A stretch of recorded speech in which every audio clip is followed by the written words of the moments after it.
Welcome.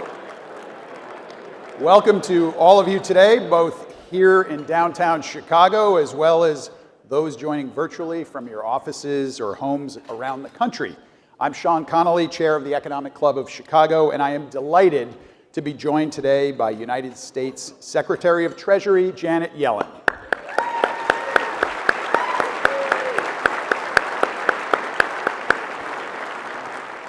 After nearly 50 years in academia and public service, Janet Yellen was sworn in as the 78th Secretary of the Treasury of the United States in January of 2021, the first woman in this role. She is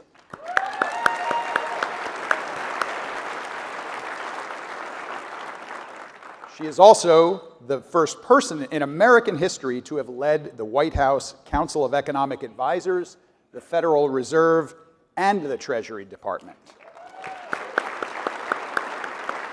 Born in Bay Ridge, Brooklyn, where her parents, an elementary school teacher and family physician, raised Janet and her older brother John, she graduated summa cum laude and Phi Beta Kappa with a bachelor's in economics from Brown University and earned her master's and PhD in economics from Yale. She was an assistant professor at Harvard and then began working at the Federal Reserve Board in 1977. She has taught economics and is now professor emeritus at the University of California at Berkeley and is fellow at the Brookings Institution. President Obama appointed her vice chair of the Federal Reserve before nominating her to succeed Ben Bernanke as the nation's top central banker. Secretary Yellen served as chair of the Federal Reserve from 2014 to 2018. And when President Biden nominated her to the post of Treasury Secretary, he said, "She has spent her career focused on unemployment and the dignity of work." Her scholarly pursuits and experience in 4 presidential administrations, Clinton, Obama, Trump, and Biden, is why she has been called the most powerful woman in U.S. economic policymaking history. We are honored that she has joined us today at the Economic Club of Chicago. Please welcome Treasury Secretary Dr. Janet Yellen.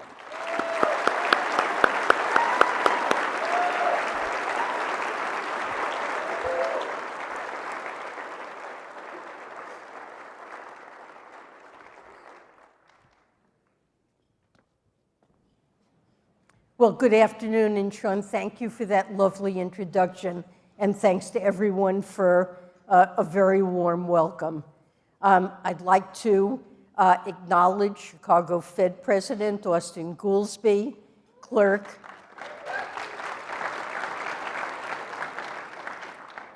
Anna Valencia, Sheriff Tom Dart, Illinois State Controller Susana Mendoza, Secretary of State Alexi Giannoulias, and State Treasurer Michael Frericks.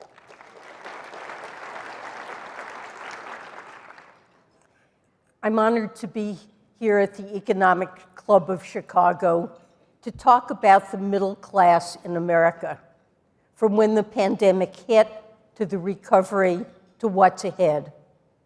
It's a fitting story to tell here in Chicago.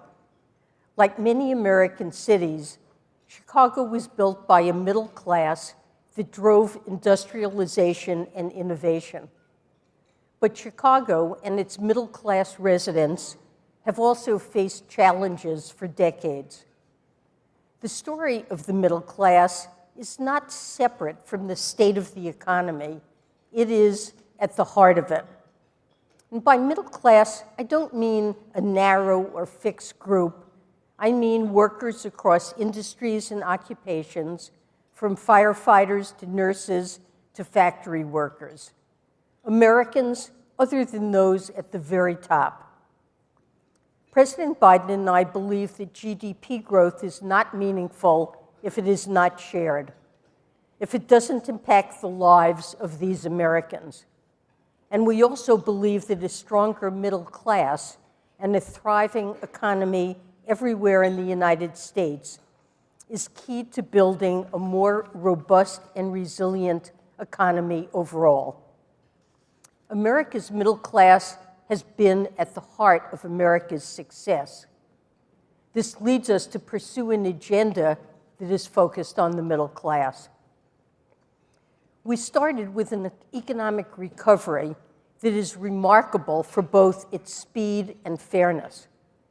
The recovery is so strong and so widely shared because Bidenomics is not just about a post-pandemic rebound in demand.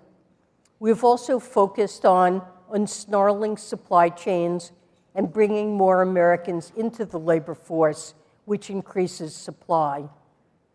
We're now doubling down on that strategy with massive investments to position middle-class families to benefit from and to drive our country's growth. I call this approach modern supply-side economics. Overall, the Biden administration has put in place the most extensive set of policies and investments to benefit the middle class and grow the economy that our country has seen in my lifetime. Our economic plan is improving lives and laying the foundation for a new future for middle-class families and communities across the country. And this is what I will discuss today. Let me start with some personal experience. I grew up in Bay Ridge, Brooklyn, in the 1950s and 1960s. It was a middle-class neighborhood at a good time for the middle class in America. My father was a doctor, and he would tell me about the workers who came to him for treatment. I learned about how much their jobs mattered to them, and also about the consequences of losing them. From the 1970s on, the American economy made great strides, from huge increases in high school graduation rates to dramatic improvements in workplace safety. But the challenges I heard about when I was a kid became trends and my own special concerns as an adult and as a practicing economist. Real median wages stagnated over decades. They grew only 8% between 1979 and 2019. At the age of 30, 90% of my generation were earning more than their parents at the same age. In contrast, only half of children born in the mid-1980s earned more. Incomes became more volatile, especially for people without college degrees. It became harder to buy a home, harder to rent one, harder to pay for health care, harder to pay for education. In 2011, parents worked 2 to 5 additional hours per week compared to the parents of 1965. And to buy what they needed, middle-class Americans borrowed, adding to significant mortgage debt and student debt. This was the middle-class reality when middle-class Americans suddenly were hit by the COVID-19 pandemic. The unemployment rate reached almost 15% in April 2020. The bottom quartile of wage earners accounted for 80% of job losses. After President Biden took office, the administration acted decisively with the needs of middle-class Americans top of mind. Our goal was to get people back on their feet as quickly as possible. We knew we should not go too small, so we chose a path of historic support for American workers. Through the American Rescue Plan, middle-class families received direct financial support for their day-to-day needs. That included tax credits to help their kids and emergency rental assistance and homeowner assistance for housing. Business owners got resources to stay open and to keep people employed. The expansion of the child tax credit led to the largest drop in child poverty in American history. We avoided a massive wave of evictions and foreclosures, and the impacts were widely felt. Women of color especially benefited from the expansion of the child tax credit, as 48% of single-parent households are headed by Black or Hispanic mothers. And nearly half of homeowner assistance went to low-income homeowners. We seldom think about what the alternative might have been, but it's clear that without the approach we took, the scale of support and the distribution of spending, middle-class families would have had a far greater struggle. As we recovered, the administration maintained its focus on protecting the middle class while also addressing other crises. For example, even as our recovery exceeded expectations, global inflation emerged as a challenge we've worked to address. In response to Russia's invasion of Ukraine and the resulting impacts on global energy markets and the American middle class, we released 180 million barrels from the Strategic Petroleum Reserve. And with an international coalition of partners, we put in place a novel price cap on Russian oil. These activities have limited Russia's ability to fund its war, while they also kept global energy markets well supplied and energy prices down for American families. Though we're focused on making historic investments in transitioning towards clean energy in the medium and long term, record domestic oil and natural gas production addressed our immediate needs, and energy prices have declined, with gas now down around $1.90 per gallon from its high in June of 2022. Disruptions in supply chains beyond energy had meant we couldn't get the goods we needed, or their prices were too high. The administration helped to ease the supply chain bottlenecks that were contributing to inflation. And with the help of our policies, supply chains healed and Americans rejoined the labor force. Though some forecasters thought a recession last year was inevitable, President Biden and I did not. Instead of contracting, the economy has continued to grow, driven by American workers and President Biden's economic strategy. It now produces far more goods and services than it did before the pandemic. The data released just this morning shows strong economic growth in 2023, 3.1% over the course of the year. At the same time, inflation has come down significantly. Consumer sentiment has increased by 29% since November, the biggest two-month increase since 1991, and it's now at its highest level since 2021. And the labor market is healthy. The prime-age labor force participation rate is up over 2 percentage points from January of 2021 and was above its pre-pandemic peak for all of 2023. The unemployment rate is near historic lows. It has been below 4% for 23 months now, which is a stretch that has not been seen during the last 50 years. Like our response to the pandemic, our recovery matters. It matters for the middle class.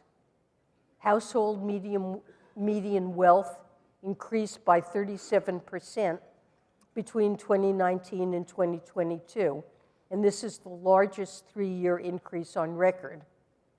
Real wages have risen from their pre-pandemic levels, especially quickly for middle-income households. And because wages have risen more than prices, middle-class Americans now have more purchasing power. New Treasury analysis shows that a worker earning the median wage today can buy the same goods and services as in 2019 with nearly $1,400 left over to save or spend. and families are now putting their extra income and their accumulated pandemic-era savings back into the economy. Put simply, it's been the fairest recovery on record. We see this in gains not only for middle-class Americans, but also across demographic groups, such as the rapid decline in unemployment rates for Black and Hispanic Americans. There are gains across the country, too. Before the pandemic, the unemployment rate was nearly 20% higher in rural than in metropolitan areas, and that large gap has been eliminated. We don't need to invent a counterfactual. We can see it outside the United States. The US has seen a particularly strong GDP recovery, and inflation has cooled sooner and more quickly than in other large advanced economies. And the increase in real wages is unique to our country's recovery. In other economies, real wages have declined since 2019.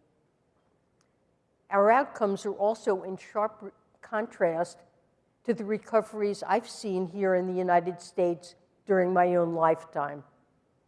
After the Great Recession, it took more than 12 years for the prime age labor force participation rate to return to its pre-downturn level.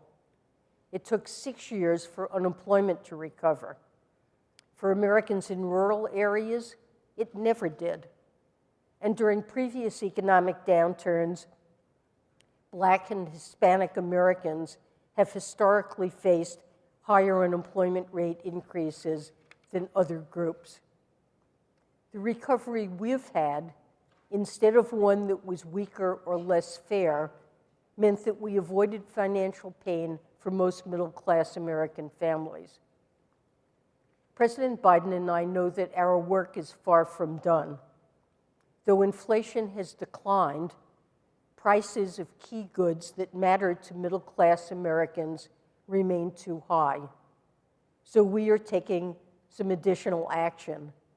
We've capped insulin costs for Americans on Medicare at $35 per month, and we've reduced the prices of prescription drugs for seniors.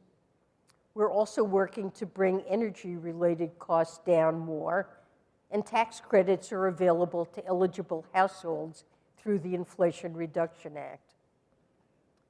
The President and I understand that many Americans have long felt a deeper pessimism about the economy, going back far before the pandemic. Due to the longer-term trends that I described, life is still harder than it should be for the middle class in this country. To change this, our modern supply-side strategy is designed to build off of our historic recovery and continue charting a new course. We're focused on boosting our economic capacity in order to deliver robust and shared economic growth. Our aim is to make middle-class lives better for the short haul and for the long haul. We started with infrastructure. Our country's infrastructure has been deteriorating for decades. In the Trump administration, the idea of doing anything to fix it was a punchline. But this administration has delivered. The bipartisan infrastructure law is a $1.2 trillion investment in our nation's infrastructure. It's bringing new opportunities within reach for middle-class families. It's creating new construction jobs that do not require a college degree. It's providing access to clean water and to better internet. It's helping goods get to consumers faster and at lower cost. And these changes are happening everywhere in America, not just on the coasts or in wealthier communities. Treasury analysis shows that funding from the bipartisan infrastructure law is especially going to states with the lowest rated public infrastructure and lower median household incomes. Funding is also being widely distributed. 10 states are receiving transit funding that per capita is more than 10 times their pre-pandemic annual transit investment. An additional 10 states are receiving 5 times as much. 18 other states, twice as much. Through infrastructure investment, we're helping build a new future for people and places that have historically been left behind. Infrastructure is just the beginning. The CHIPS and Science Act and the Inflation Reduction Act are reinvigorating American manufacturing, including through incentivizing private sector investments. Companies have announced over $600 billion in manufacturing and clean energy investments since the start of the administration. And these investments will fuel our economic growth and increase our economic security. But I want to emphasize today how they'll change middle-class lives. The reinvigoration of manufacturing means new jobs for middle-class Americans, especially in places where potential exists, but opportunity has failed. The IRA provides incentives to locate projects in low-income communities and in energy communities where the local economy has historically been dependent on fossil fuels. These incentives are working. Investments are growing faster in energy communities and in greater amounts. Since the IRA was passed, 70% of IRA-related investments have been in counties where the employment rate is below the national average, and 86% have been in counties with college graduation rates below average. And we're also working to make sure these jobs are good ones. The IRA's prevailing wage and apprenticeship requirements help ensure fair wages and pathways into new industries. The President and I are also strong supporters of unions. Union members typically have higher wages by around 10 to 15%. They have greater access to critical fringe benefits, such as retirement benefits, medical benefits, and life insurance. And union members also benefit from more scheduling predictability and better workplace safety.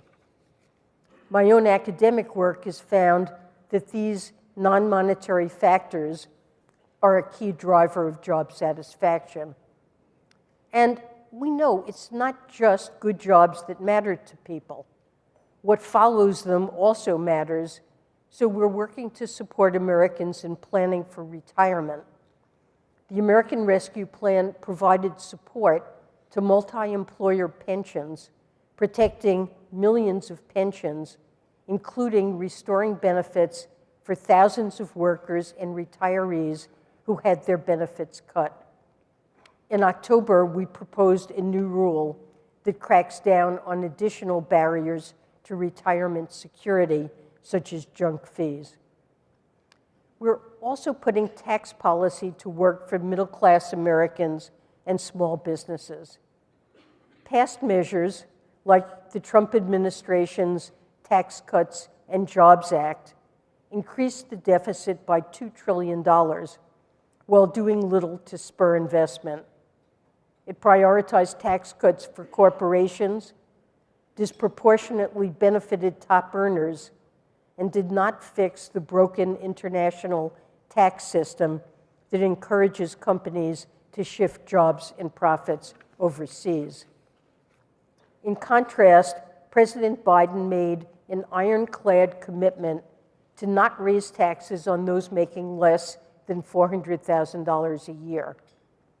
Thanks to the IRA, we have enacted numerous tax benefits that support the middle class, and our massive effort to modernize the Internal Revenue Service is making it easier for taxpayers to file taxes and receive the benefits for which they're eligible.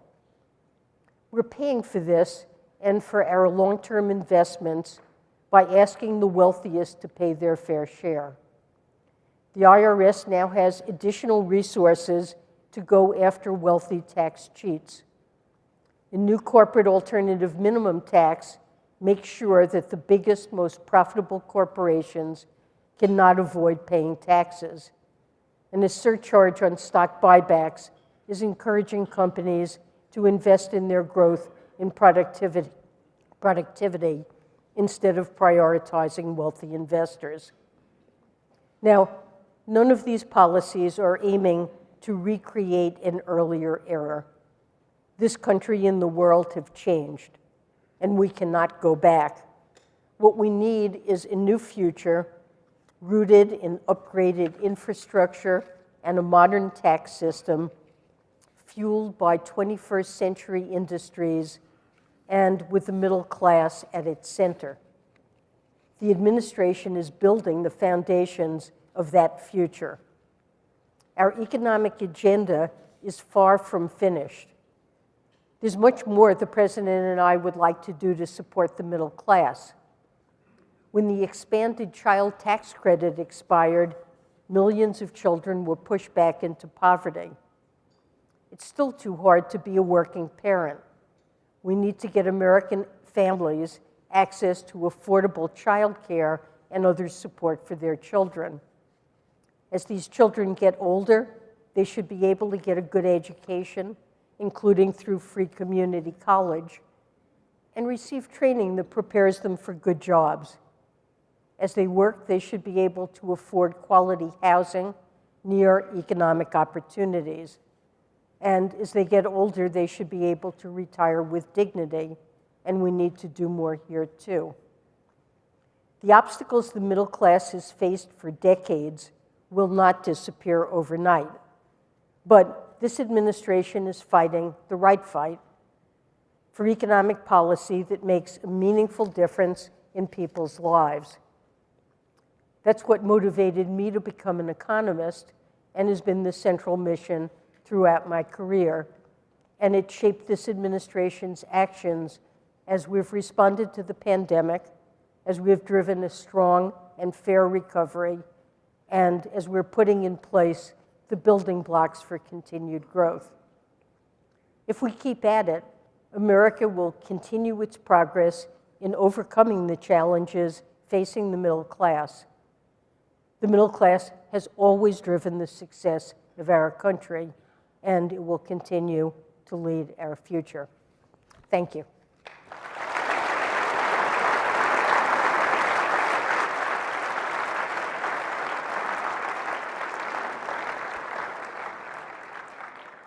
Thank you. Thank you for those remarks, Secretary Yellen. We all appreciate it. And we have a bit of time here to do a little Q&A before we let you go to your next commitment. But in your remarks, you talked about how the economy is clearly improving. We got a great GDP report. Inflation has slowed down. Mortgage rates are falling. Job growth continues. The stock market is hitting record highs. So that's very positive. Good. For many Americans, though, specifically voters, they tell us that the economy feels like it's heading in the wrong direction. So how do we wrap our minds around the bit of a disconnect between very strong economic numbers, but an absolute level of sentiment that one might think would be stronger given those results? Well, so let me first mention that we have seen some turnaround in sentiment in recent months.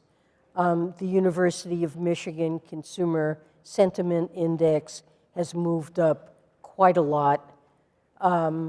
Inflation is now near term at close to the lowest levels we've seen in that survey. So I think Americans do believe inflation's under control. And a recent, I think it was last week, Axios survey showed that when people are asked about how they feel about their own finances, over 60% said they consider them good. And when they're asked about how they think the economy this year will compare with last year, they expect over 60% believe it's going to improve. So I think we have, of course, I don't disagree with you that we have seen over the last year or so some weak consumer sentiment readings. Americans have been through a lot. The pandemic took a tremendous toll on American lives and livelihoods and people's ways of living. And we were through a period in which inflation was high, higher than we had really seen since the late 70s or early 80s. But it has come down quickly. You mentioned the growth statistics in this morning's strong report. The inflation report for the last quarter of the year, the core PCE price index, which is a measure the Fed focuses on very heavily, came in at 2% for the last quarter of the year. And the broader index, including food and energy, came in even lower than that. So I do think that inflation is coming well under control. At the same time, that if you go back a year and you asked people what they thought the economy, the labor market would be at this point, they thought a recession was all but inevitable. And clearly we haven't seen that. We continue to have a very strong labor market, although perhaps some of the pressures in the labor market are easing somewhat, but good, strong labor market. And so I think Americans have been through a period, in spite of the fact that inflation's come down. If you go back to pre-pandemic and look at the level of prices, some things that are important in budgets, rental apartments, food, they are up, in some cases, say 20%. And so there was a period in which that was a great concern. Prices for a while increased more than wages. Now, the opposite is true. Wages are now increasing at a faster rate than inflation. People are getting ahead. They're seeing their fortunes improve. And I believe if inflation stays low, they'll begin to regain their confidence in the economy. And I think we're seeing that that's possible. So we're early in 2024. We've got some green shoots in terms of sentiment moving in the right direction. In the absolute, it's still lower than we would like it to be. Do you think the key to continued progress on that sentiment in 24 is inflation and keeping that in check? I think that's going to be very important. So I think if inflation remains low, the labor market remains strong, so people feel good about their job prospects. Yeah. I think we'll see sentiment improve. And I mentioned in my speech investments that we're making in our economy. And investments take a while to pay off, but more and more people are going to see that roads on which they maybe spent hours a day stuck in commutes that have been terrible are being improved, that bridges that were on the verge of collapse are being rebuilt, that internet is becoming widely available, even in areas where I remember during the pandemic it was heartbreaking to see families would sometimes drive after dinner to a McDonald's parking lot so that their kids could have access to the internet because they didn't have it in their own area. And all of that's changing. And investments, there are so many investments in workforce training and development, new investments and manufacturing facilities that are being built, many of them in parts of the country that hadn't seen that in a long time. Huge surge in clean energy jobs, the Midwest becoming a new battery belt of the country. I think we're seeing good new jobs being created and jobs for which you may need technical training, but a college education isn't required. We're investing in many things that had been ignored for decades. There had been a focus on giving tax incentives for private investment. And now we're investing in workers, in training, in public infrastructure, in parts of the country that really haven't seen that. We've taken many steps to make funding available for small businesses in areas and people in areas of the country that haven't had access to capital. And over time, I really believe people will see a remarkable payoff. Well, let us have you weigh in on the budget and on absolute debt levels. The national debt now has doubled in the past 10 years to more than $34 trillion. Interest costs now rank fourth in spending behind Social Security, Medicare, and defense, more than is spent on the administration's priorities such as education, food, and nutrition. Is this level of debt and annual deficit sustainable? And if not, what's the path to a better spot? Well, I strongly feel, and it's partly my job as Treasury Secretary, to endorse policies that are going to keep us on a fiscally sustainable course. We went through a period in which interest rates were exceptionally low. And in spite of the fact that the ratio of debt to GDP went up, the cost of servicing that debt was exceptionally low. And I do think sometimes if you say a number, the absolute level of our public debt is $34 trillion, and that is a scary number. But we also have a huge economy. And I think focusing on the interest costs associated with that debt in real terms is a better way to look at it. And so far, that's been quite manageable. Now, if interest rates stay much higher for longer, and because of demographics of the country, because of an aging population, we do need to take steps to make sure that our deficits come down and remain at manageable levels. And we need Congress and the administration to work on that.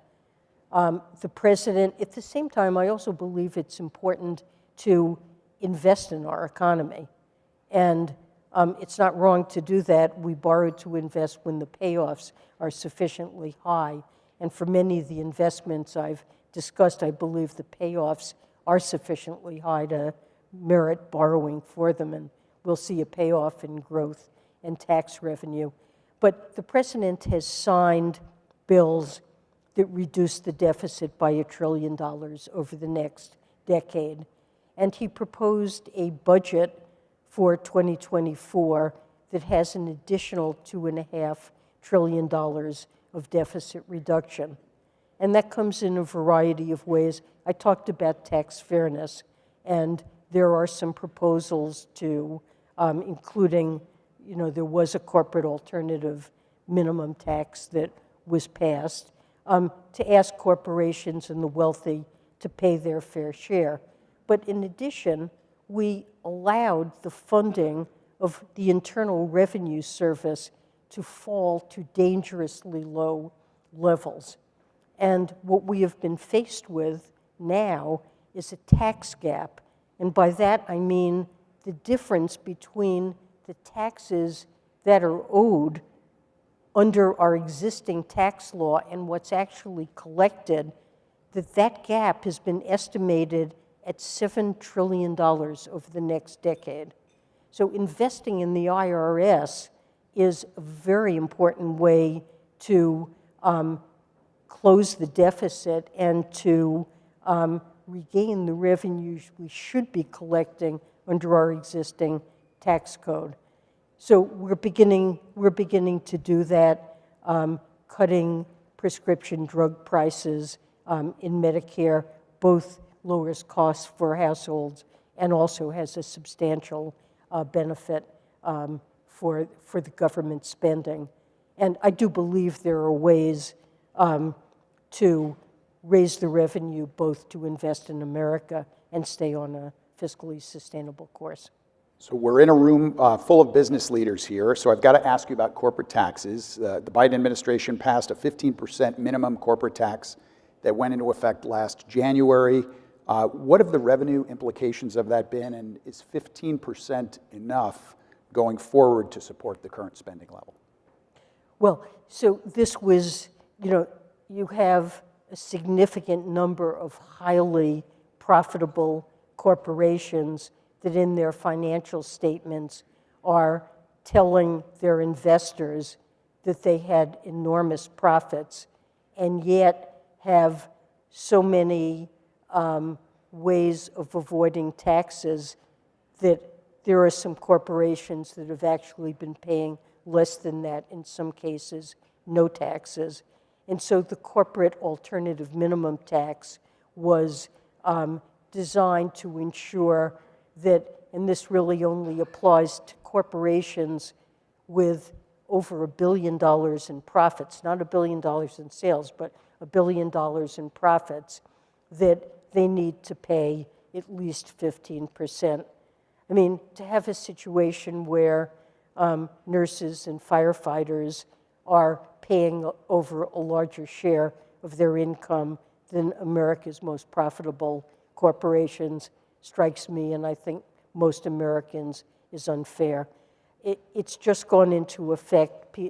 Corporations subject to it are paying estimated taxes, and we don't yet know what it's going to raise. This is a very novel tax. We're involved at Treasury in trying to write the regulations about exactly how that works and what's included in it. And if it goes according to plan, is the assessment that 15% will be sufficient, or will we have to go farther? Well, certainly the administration has put in place other proposals to collect taxes from corporations. For example, one of the things that I did during the first couple of years of the administration was to engage in an international negotiation that brought together over 170 countries to agree on a minimum tax that would be applied by all countries around the globe to the profits earned by their multinational corporations outside of their home countries. So it would be U.S. multinational incomes being earned abroad. We do have such a minimum tax. We're one of the only a few countries that have had it. It was at 10.5%, and the proposal was to raise that to 15% and make it apply on a country-by-country basis. And that's important both from a revenue-raising point of view. We've not adopted it yet, but quite a number of other countries have now adopted it. It's gone into effect in the European Union. The UK is putting it into effect. Japan, so many of the countries that we compete with in the global marketplace have now enacted this tax. And what it really was designed to do was to stop what was a global race to the bottom in which countries have been competing with one another over decades to try to attract international business by cutting corporate taxes. The US cuts taxes, other countries respond by cutting taxes. At the end, none of the countries collect very much tax revenue at all, and the benefits mainly go to corporations that are playing one country off against another. So I would like to see the president would this new 15%, it's different than the one we talked about, passed into law.